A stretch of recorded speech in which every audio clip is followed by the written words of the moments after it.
Gente, se a gente passa a mão na nossa cabeça todos os dias, se a gente olha com pena para a gente, se a gente olha com espírito de vítima, a gente tem 1000 motivos para deitar e dormir, achando que nós já fizemos tudo que tinha que ter sido feito. O ser humano, quando ele entra dentro do contexto da autopiedade, ele para de crescer. Ai, coitadinho de mim, olha como eu trabalhei hoje. Eu não tenho tempo nem para fazer uma caminhadinha. Eu não tenho tempo para nada. Para com isso. Insira alguma coisa de novo na sua vida. E faça de tudo para que isso que você fere. Então você tem uma rotina, que já é pesada, eu sei.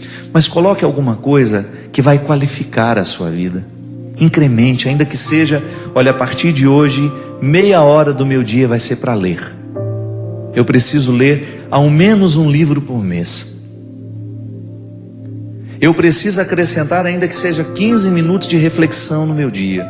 Eu estou muito agitada, eu estou tendo uma rotina, eu estou cuidando da minha casa o tempo todo, estou cuidando dos meus filhos, eu estou trabalhando e eu não estou tendo tempo para me equilibrar como pessoa. Sabe, você sentir que você está fazendo alguma coisa para o seu amadurecimento, para o seu avanço. Isso é religioso, minha gente. Um tecido, quando você olha para ele, você tem de pensar que existe um avesso que o sustenta, que é tão importante quanto o lado direito. De nada vale, né? Você fazer uma roupa bonita, com tecido de qualidade por fora, se você não dá a mesma qualidade ao tecido por dentro. É assim. A experiência humana é a mesma coisa. E nós vamos amadurecendo à medida em que a gente vai conseguindo articular a realidade com a meta. Ninguém pode viver sem meta. Sem objetivos, um ser humano não vai longe. Mas o objetivo é sempre um fator que está ligado a um ideal. Ah, eu quero isso para mim. Mas o que eu reconheço hoje ainda não me dá condições de viver a realização desse objetivo. Então aí você vai se colocar, se equalizar no tempo do empenho. Mas que as suas metas, elas não desconsiderem o seu processo atual. Eu não posso ter uma meta que desconsidere o que eu sou. Eu preciso amarrar as minhas metas à minha realidade. E na realidade eu sempre posso interferir. Mas se de vez em quando alguém não nos retira desse senso comum e nos apresenta uma maneira nova de interpretar a realidade, a gente corre o risco de ficar acorrentado nas mesquinharias, né, do senso comum. Pensar diferente, pensar alto. Não era a proposta de Jesus? Ele não mudava a cabeça de quem ele encontrava para melhor, né? Ele fazia com que aquelas pessoas saíssem de um contexto antigo de interpretação de si mesmo, do outro, do amigo, da política, da religião, e fazia com que aquela pessoa avançasse aqui pela cabeça. O coração só muda depois que a cabeça pensou diferente. E é tão importante, minha gente, você sentir que você não está estagnado. Sabe, então, jogar fora todo esse arsenal de infantilidade que muitas vezes nós levamos. Permitir que Deus retire dos nossos olhos esse óculos que muitas vezes nos faz ver uma realidade cheia de florzinha bonitinha, mas que não corresponde àquilo que é. Olhar o outro com verdade, sem as nossas expectativas.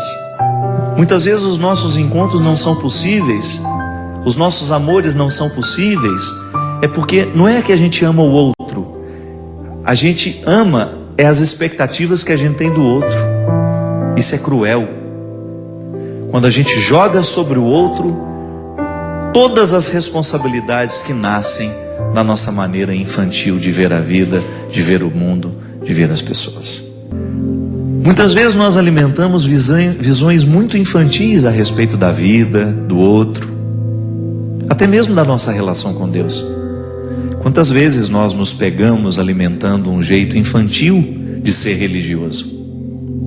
Que é quando a gente não tem maturidade suficiente para entender que Deus não vai fazer todas as nossas vontades, que não é próprio de quem ama realizar todas as vontades da criatura amada, porque isso significa retirar da criatura amada a oportunidade de crescer com as próprias dificuldades que são próprias da vida, para que a gente tenha condições de compreender este refrão, que o verso tem reverso, que o direito tem um avesso, que o de graça tem seu preço, que a vida tem contrários. Mas mesmo nesses contrários, a gente pode ser muito, muito, muito harmonioso.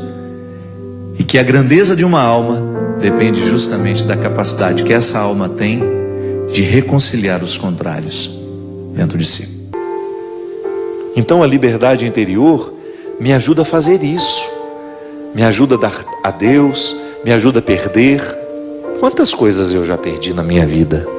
Quantas pessoas eu já perdi na minha vida? Tem gente que tem ciúme do carro e fica bravíssimo, perde todo o equilíbrio quando fica sabendo que alguém usou o carro dele. Ou quando teve um risquinho ali, ele perde a paz, ele não dorme. Nós nos apegamos a situações, nós nos apegamos a pessoas, nós nos apegamos a status, nós nos apegamos até à imagem que temos. Tem gente que não aceita o processo do envelhecimento porque tem um apego à imagem que tinha na juventude. Falta de liberdade interior nos faz ficar cada vez mais apegados. O que é o ciúme? É um apego desordenado a uma pessoa, a uma situação, a um objeto. A palavra de São Paulo em Gálatas nos fala de maneira brilhante, de maneira primorosa. É para sermos verdadeiramente livres que Cristo nos libertou. Permanecei, pois, firmes e não vos deixeis sujeitar de novo ao jugo da escravidão. Olha como o processo não termina no momento em que nós ficamos livres. Eu, ao ser libertado, ao dar um passo na direção da minha liberdade interior, eu preciso zelar para que as situações não venham me oprimir novamente. Porque todas as estruturas que nos escravizam continuam. A antropologia cristã, ela nos ensina que a nossa liberdade interior precisa ser libertada diariamente. Porque é um dom.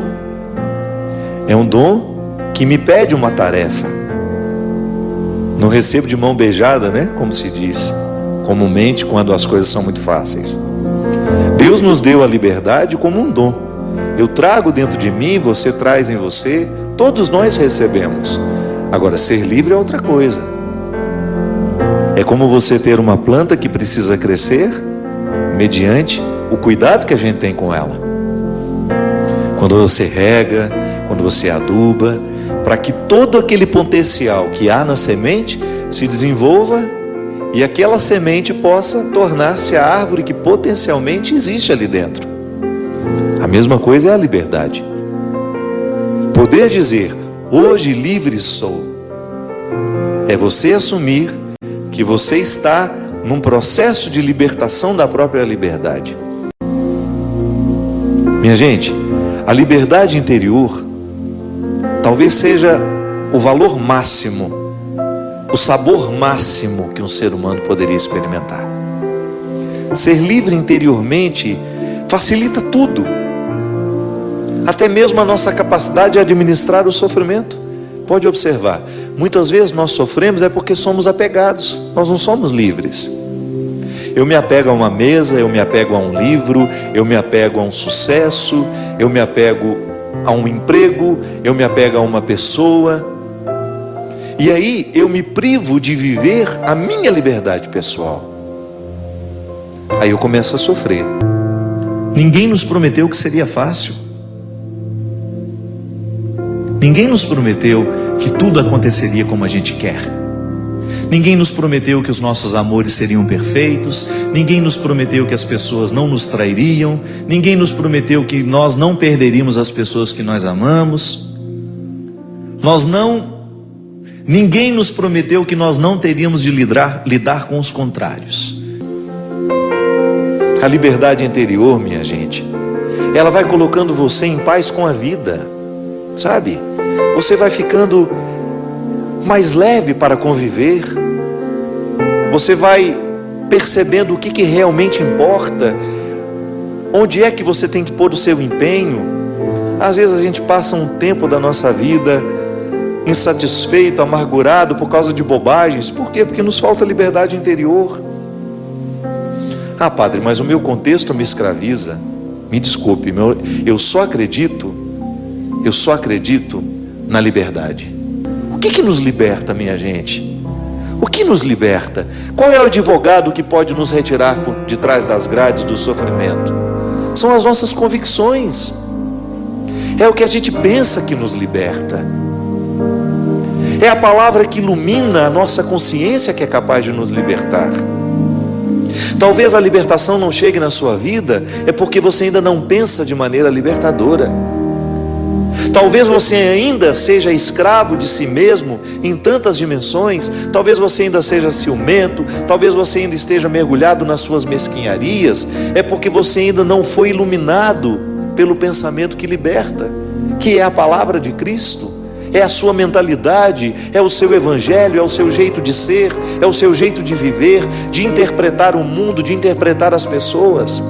É isso que nos liberta. Viver dói. Viver é doloroso sempre, mas é possível extrair uma satisfação de tudo isso. E para isso, o processo religioso, para nos ajudar a entender isso.